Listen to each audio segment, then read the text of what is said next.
Hi అండి, ఏం చేస్తున్నారు? ఇంకా లేసాము, ఫ్రెష్ అయిపోయాము. ఇంకా టీ తాగి టిఫిన్ చేయాలి కదా, చూసేద్దాం ఏం టిఫిన్ చేసిందో.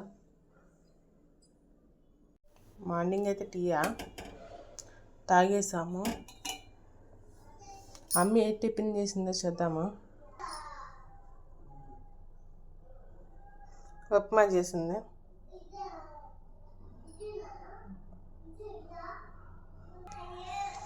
టిఫిన్ పెట్టేసా.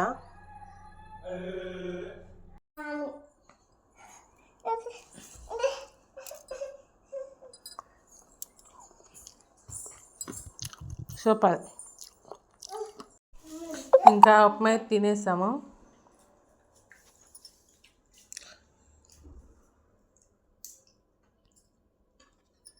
మేము టిఫిన్ చేసాం కదా, ఈ గిన్నెలు అయితే వచ్చేసినాయి. ఇంకా తోమేసుకుందాము. గిన్నెలు కూడా సదిరేసాను ఎక్కడే.